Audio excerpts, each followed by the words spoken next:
زی جن شینگفو لنمنگ sales office کے صوفے پر بیٹھا تھا۔ اس نے ریئل اسٹیٹ کے چند سیلز مینوں کو دیکھا جو سب اپنے موبائل میں گھسے ہوئے تھے اور اس کی طرف دھیان دینے کی بجائے بس لاپرواہی سے بیٹھے تھے۔ لنمنگ نے ہلکا سا سر ہلایا۔ وہ انہیں قصوروار بھی کیسے ٹھہراتا؟ یہ سیلز آفس بہت شاندار اور جدید تھا، مگر چاروں طرف نظر دوڑاؤ تو ان چند سیلز مینوں کے سوا کوئی اور نظر ہی نہیں آتا تھا۔ ایسا نہیں تھا کہ لوگ یہاں کبھی نہ آئے ہوں۔ پروموشنز بھی ہوئیں، سیلز مینوں نے دل لگا کے سمجھایا بھی، مگر جیسے ہی لوگ اس پروجیکٹ کو دیکھتے بھاگ نکلتے۔ دو چار رک بھی جاتے، وہ بھی محض اس لیے کہ آفس سے چھوٹے موٹے تحفے لے چکے ہوتے، ورنہ گھر جا کے سوچنے کی بات کرتے اور پھر کبھی واپس نہ آتے۔ جو سیلز مین اب بھی یہاں بیٹھے تھے یا تو مجبور تھے یا بس وقت کاٹ رہے تھے۔ جنہیں ذرا بھی عزت نفس یا ایمبیشن تھی وہ کب کے دوسرے مشہور پروجیکٹس پر جا چکے تھے۔ تقریباً 10 بجنے والے تھے کہ باہر ایک گاڑی کی بریک کے چرچرانے کی آواز آئی۔ زو چونگ پہنچ چکا تھا۔ اگرچہ وہ ایک Q7 میں آیا تھا، لیکن سیلز مینوں نے بس ایک نظر ڈال کر پھر نظریں پھیر لیں۔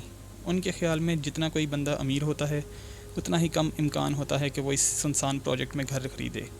ہاں، ایک ریسیپشنسٹ کو یہ برا ضرور لگا کہ لنمنگ آدھے گھنٹے سے بیٹھا ہے اور کسی نے پانی تک نہیں پوچھا۔ اس نے جا کے ایک گلاس پانی رکھ دیا۔ بھائی لن، زو چونگ نے ہاتھ ہلایا۔ لنمنگ نے سر ہلایا اور ہنستے ہوئے کہا، لگتا ہے تمہارے پاس اب بھی پیسہ ہے، ابھی تک گاڑیاں تو بیچنے نہیں پڑیں۔ زو چونگ کہکا مار کے بولا، بھائی لن، آپ اپنے بھائی کو ہلکا لے رہے ہیں۔ ہم لوگ ہر کام میں تھوڑا بیک اپ ضرور رکھتے ہیں۔ مانا کہ 50 ملین وائن میں ڈوب گئے، مگر اس کا مطلب یہ تو نہیں کہ گاڑیاں بیچنی پڑیں گی۔ دونوں نے ایک دوسرے کی طرف معنی خیز نظر ڈالی اور پھر اصل بات کی طرف آئے۔ چونگ، کتنے پیسے لائے ہو؟ لنمنگ نے پوچھا۔ بھائی لن، ابھی پیسوں کی بات چھوڑیں۔ زو چونگ نے ہاتھ ہلایا۔ یہ سیلز آفس دیکھیں، نہ آدمی نہ روح، اور یہ سیلز مین لگتا ہے جیسے جان ہی نکل گئی ہو۔ کوئی ان سے گھر خریدے گا؟ ویسے بھی زو چونگ کو یہ پروجیکٹ پسند نہیں تھا، اور جب سیلز مینوں کا رویہ دیکھا تو وہ مزید چڑھ گیا۔ اس کی آواز اتنی اونچی تھی کہ سیلز مینوں نے سن ہی لیا۔ آپ کیسے بات کر سکتے ہیں؟ ایک مرد سیلز مین بولا۔ زو چونگ نے طنزیہ مسکراہٹ کے ساتھ کہا، کیا ہوا؟ ابھی بھی یقین نہیں آیا؟ آ جاؤ، دکھاؤ ہمیں۔ عام لوگ جو گھر خریدتے ہیں، زندگی بھر کی بچت لگاتے ہیں، 1-2 ملین لگاتے ہیں، اور آخر میں تمہارے مزاج کے محتاج بنتے ہیں۔ یہی وجہ ہے کہ یہاں کوئی خریدار نہیں۔ تمہارے رویے کے ساتھ بیچنا تو خواب ہی ہے۔ سیلز مین کے پاس جواب نہ تھا۔ اس کا چہرہ سرخ ہو گیا، مگر زبان بند رہی۔ لنمنگ نے سر جھٹک کر کہا، چھوڑو بھی، میں نے تمہیں پیسہ کمانے کے لیے بلایا ہے، لڑائی کے لیے نہیں۔ تم خود ہی کہہ رہے تھے کہ یہاں کوئی خرید نہیں آتا، تو پھر یہ کس کی خاطر میٹھا بولیں؟ زو چونگ نے ناک سکیڑ کر کہا، میں انسان نہیں، بھائی لن، آپ انسان نہیں۔ آپ نے مجھے 9 بجے فون کیا، مطلب آپ کافی دیر سے بیٹھے ہیں۔ اتنا وقت گزر گیا، ایک گلاس پانی تک نہیں دیا۔ یہ سب لوگ کر کیا رہے ہیں آفس میں؟ اتنے میں وہی ریسیپشنسٹ 2 گلاس پانی لے آئی۔ زو چونگ کی بات پر اس کی نازک سا چہرہ ہلکا سا کانپا اور وہ اپنی ہائی ہیل میں لڑکھڑائی۔ لنمنگ نے فوراً پانی لیتے ہوئے کہا، یہ رہا پانی، بس تھوڑا نرم بولو، سب کام آسان نہیں ہوتا۔ زو چونگ نے ہونٹ ٹیڑھے کیے اور خاموش ہو گیا۔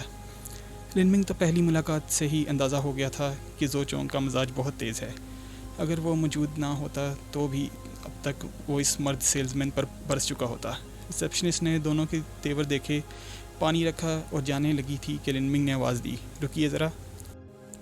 وہ ذرا گھبرا گئی اور رک کر بولی، سر، آپ کو کچھ اور چاہیے؟ کیا یہ خوش شکل آدمی دراصل ایک مسکراتا ہوا شیر ہے؟ بظاہر نرم مزاج نظر آتا، لیکن اندر سے اندر سب طے کر چکا ہے۔ کیا آپ معاہدہ سائن کر سکتی ہیں؟ لنمنگ نے پوچھا۔ ریسیپشنسٹ ایک لمحے کو چونکی، پھر حیرت سے بولی، میں سیلز پرسن نہیں ہوں، لیکن اگر آپ گھر خریدنا چاہتے ہیں تو میں کسی سیلز پرسن کو بلا سکتی ہوں۔ نہیں، آپ ہی کریں گی، لنمنگ نے نرمی سے مسکرا کر کہا۔ یقین کریں، آپ یہ بھی کر سکتی ہیں۔ یہ شوئے ابھی یونیورسٹی سے فارغ ہو کر عملی زندگی میں قدم رکھ چکی تھی۔ اس کے پاس تجربہ کار سیلز سٹاف جیسا اعتماد نہیں تھا۔ وہ بس پانی دینا، میز صاف کرنا یا ریسیپشن پر بیٹھنا ہی جانتی تھی۔ یہ پہلا موقع تھا جب کسی نے اسے یوں اعتماد دیا، اور دل ہی دل میں وہ تھوڑی سی متاثر ہوئی۔ زو چونگ نے فوراً کہا، بھائی لن، آپ اس سے بہکانے کا تو نہیں سوچ رہے؟ بکواس بند کرو۔ لنمنگ کا چہرہ سخت ہو گیا۔ فضول باتیں چھوڑو، سیدھا بتاؤ، میرے ساتھ کام کرنا چاہتے ہو یا نہیں؟ اگر ہاں تو صاف صاف بتاؤ کتنے پیسے لائے ہو، وقت ضائع نہ کرو۔ زو چونگ نے اپنی شوخی ایک طرف رکھی اور صاف گوئی سے بولا، 5 ملین۔ لنمنگ کے ہونٹوں پر ہلکی سی مسکراہٹ آئی۔ لگتا تھا واقعی اس کے پاس زیادہ پیسہ نہیں بچا۔ پھر اس نے یہ شوئے کی طرف دیکھا۔ فی الحال گھر کی قیمت کیا ہے؟ یہ شوئے نے ہلکی جھجک کے ساتھ کہا، شاید 18,000 یوان فی اسکوائر میٹر۔ مگر کون سا فلور، کون سی بلڈنگ، اس کی درست تفصیل مجھے نہیں پتہ۔ ٹھیک ہے، چونکہ ہم بڑی تعداد میں خریدنے والے ہیں، مینیجر کو بلاؤ لو، لن منگ نے کہا۔ جی ابھی بلاتی ہوں۔ یہ شوئے تیزی سے مینیجر کے کمرے کی طرف چلی گئی۔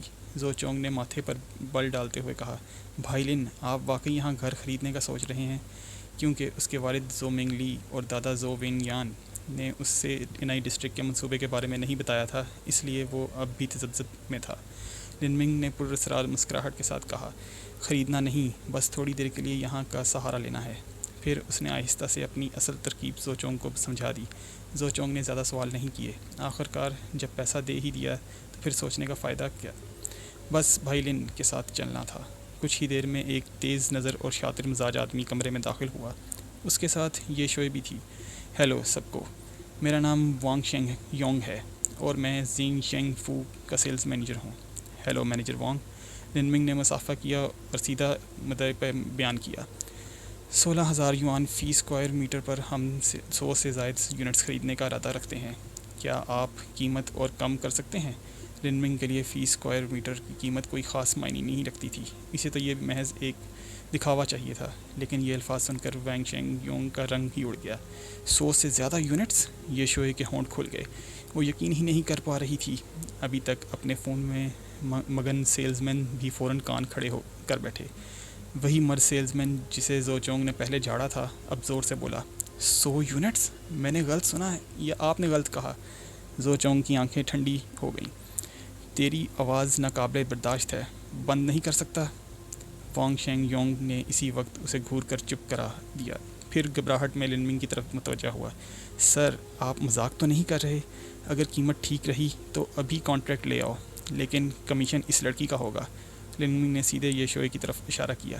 سر، آپ جانتے نہیں، یہ شوئے تو سیلز پرسن ہی نہیں ہے۔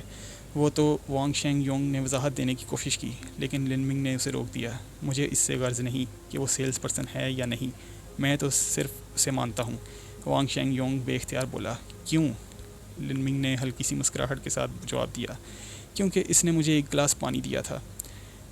پیشوئے اب بھی یقین نہیں کر پا رہی تھی کہ صرف ایک گلاس پانی پر اس کی قسمت بدل گئی ہے۔ لن منگ کے الفاظ اس کے دل میں نقش ہو گئے تھے۔ کیونکہ اس نے مجھے پانی دیا تھا؟ یہ چھوٹا سا جملہ اس کے لیے زندگی کا سبق بن گیا۔ اب اس نے تہیہ کر لیا کہ ہمیشہ محنت کرے گی، کبھی سستی نہیں دکھائے گی۔ تقریباً آدھے گھنٹے بعد معاہدے کے ڈھیر کے ساتھ مینیجر وانگ اور یہ شوئے واپس آئے۔ لن منگ اور زو چونگ نے ایک ہی جھٹکے میں لاکھوں یوان کے معاہدے پر دستخط کر دیے۔ 95 یونٹ لن منگ کے اور 100 یونٹ زو چونگ کے نام۔ ایک ہی دن میں دونوں نے پورے منصوبے کا چھٹا حصہ خرید لیا۔ مینیجر وانگ خوشی سے پھولے نہیں سما رہا تھا۔ یہ ڈیل اس کے لیے سنہری موقع تھی۔ معاہدہ ختم ہوا، سب نے ہاتھ ملایا۔ اسی لمحے یہ شوئے جھجکتے ہوئے آگے بڑھی، اس کا دل زور زور سے دھڑک رہا تھا۔ مسٹر لن، کیا آپ مجھے وی چیٹ پر ایڈ کر سکتے ہیں؟ اس کے چہرے پر شرم اور امید دونوں جھلک رہے تھے، لیکن لن منگ نے مسکرا کر کہا، وی چیٹ کی ضرورت نہیں، بس محنت کرتی رہو، تم ضرور وہ زندگی جیو گی جس کا خواب دیکھتی ہو۔ پیشوئے سکتے میں آ گئی۔ یہ کیا مطلب؟ کیا یہ انکار تھا؟ لن منگ نے آہستگی سے وضاحت کی، میں شادی شدہ ہوں، میری بیوی اور بیٹی ہیں، اور میں ان سے بہت محبت کرتا ہوں۔ پیشوئے کا دل جیسے ایک پل کے لیے رک گیا۔ اس کی آنکھوں میں خواب ٹوٹ گئے اور لن منگ کا سراپا مزید پراسرار لگنے لگا۔ پیشوئے ساکت کھڑی رہ گئی۔ لن منگ کے الفاظ اس کے دل پر بجلی بن کر گرے تھے، مگر وہ کچھ بول نہ پائی۔ اسی وقت زو چونگ ہنس پڑا اور اس کی طرف دیکھ کر بولا، چھوٹی لڑکی، میں تو مذاق کر رہا تھا، زیادہ سوچو مت، ویسے بھی بھائی لن کی بیوی بہت خوبصورت ہے، ہا ہا ہا۔ یہ کہہ کر وہ لن منگ کے ساتھ باہر نکل گیا۔ ان کے جاتے ہی پورے سیلز آفس کے لوگ پیشوئے کے گرد جمع ہو گئے۔ سب کے چہروں پر مسکراہٹ تھی، لیکن دل میں حسد اور جلن کی آگ بھڑک رہی تھی۔ شیا شوئے، اس بار تو واقعی تمہاری قسمت جاگ اٹھی۔ قریب 200 یونٹ، ہر ایک پر 10,000 کمیشن، یہ تو پورے 2 ملین بنتے ہیں۔ ہائے کاش یہ موقع مجھے ملتا۔ افسوس مسٹر لن نے تمہیں وی چیٹ پر ایڈ نہیں کیا، ورنہ آج سے ایش کی زندگی شروع ہو جاتی۔ کیا ہوا اگر اس کی بیوی حسین ہے؟ کچھ وقت بعد سب معمولی لگنے لگتا ہے۔ ہاں، پھر کیا پتہ ہماری یہ شوئے اس کی دوسری بیوی بن جائے۔ ان کے طنزیہ جملوں میں زہر چھپا تھا، لیکن پیشوئے بھی کسی سے کم نہ تھی۔ وہ مسکرائی اور جواب دیا، آپ سب سینئرز کی بدولت مجھے یہ موقع ملا، ورنہ یہ ڈیل کہاں میرے ہاتھ آتی۔ پھر شوخی سے بولی، کھانے کی دعوت کا تو وعدہ ہے مگر آج وقت نہیں، دیکھوں گی بعد میں۔ یہ جواب سن کر سب کے چہرے اتر گئے مگر کچھ نہ کر سکے۔ ادھر لن منگ اور زو چونگ آفس سے باہر نکلے تو بات گھروں کے نہیں بلکہ گاڑیوں کی ہونے لگی۔ زو چونگ نے کہا، بھائی لن، اب تو آپ کے پاس اچھی خاصی دولت ہے، ایک گاڑی تو ضرور ہونی چاہیے، مہنگی نہ صحیح BMW 5 سیریز، مرسیڈیز ای کلاس یا آڈی 6 ہی لے لیں، چند لاکھ کی بات ہے، ٹیکسیوں میں گھومنا وقت کا ضیاع ہے۔ لن منگ نے سر ہلایا، بات درست تھی۔ کیا تمہارے کسی دوست کا شو روم ہے؟ اس نے پوچھا۔ زو چونگ نے سر کھجایا، ہاں براہ راست تو نہیں مگر پتہ کر لیتا ہوں۔ لن منگ نے کہا، چھوڑو پھر دیکھیں گے۔ اسی دوران لن منگ کے وی چیٹ پر نوٹیفیکیشن آیا، کسی نے اس کو فرینڈ ریکویسٹ بھیجی تھی۔ اس نے سوچا شاید پیچھو ہی ہو، اس لیے توجہ نہ دی، لیکن اچانک فون بجا۔ کال چنجیا کی تھی۔ زوان نے آپ کو وی چیٹ پر ایڈ کیا ہے، وہ رو رہی ہے، جلدی ایڈ کریں، اور اس نے فوراً کال کاٹ دی۔ لن منگ نے فوراً وی چیٹ کھولا، ریکویسٹ قبول کی۔ پروفائل پر ایک ننھی بچی کی تصویر تھی، یہ واقعی زوان تھی۔ جیسے ہی اس نے ایڈ کیا فوراً ویڈیو کال آ گئی۔ لن منگ نے ہنستے ہوئے بولا، ارے یہ کون سی ننھی شہزادی آ گئی، ذرا مجھے اندازہ لگانے دو۔ چھوٹی سی آواز آئی، بدتمیز ابو، آپ جانتے تھے کہ یہ زوان ہے، پھر بھی ڈرامے کر رہے ہیں۔ زوان بڑے بچوں کی طرح بول رہی تھی۔ اس کی معصومیت نے لن منگ کو لاجواب کر دیا۔ ابو مجھے بہت اچھا کھانا کھانا ہے، اس نے منہ پھیلایا۔ آنکھوں میں ضد اور امید جگمگا رہی تھی۔ چند لمحے لن منگ کی آنکھیں بھیگ سی گئیں۔ اس کی ننھی پری اب بھی اس سے بہت محبت کرتی تھی، بس چاہتی تھی کہ ابو اس کے لیے مزیدار کھانے لائیں۔ ویڈیو میں اچانک ایک سایہ سا نظر آیا۔ لن منگ چونکا، پھر خود ہی مسکرا دیا۔ میں بھی کتنا بے وقوف ہوں، اگر چنجیا گھر پر نہ ہوتی تو زوان میری ریکویسٹ کیسے ایڈ کرتی۔ کھانے کا وقت قریب تھا۔ لن منگ نے بیٹی سے کہا، زوان ابو تمہارے لیے بڑا سارا کھانا لے کر آئے رہے ہیں، گھر پر انتظار کرنا۔ بچی خوشی سے تالیاں بجانے لگی، واہ ابو سب سے اچھے ہیں۔ لن منگ نے ہچکچاتے ہوئے ایک سوال کیا، زوان ماما سے پوچھو کیا وہ ابھی کام پر جانے والی ہیں؟ بچی نے فوراً ماں کو آوازیں دیں، پھر کیمرے میں آ کر بولی، ماما کچھ نہیں بول رہی۔ لن منگ کے چہرے پر اطمینان چھا گیا۔ وہ جانتا تھا اگر چنجیا اسے دیکھنا نہ چاہتی تو فوراً بہانہ بنا دیتی کہ اس نے ابھی ڈیوٹی پر جانا ہے۔ پلیز لائک اور سبسکرائب کریں اگلے ایپیسوڈ کے لیے۔ Thanks for watching.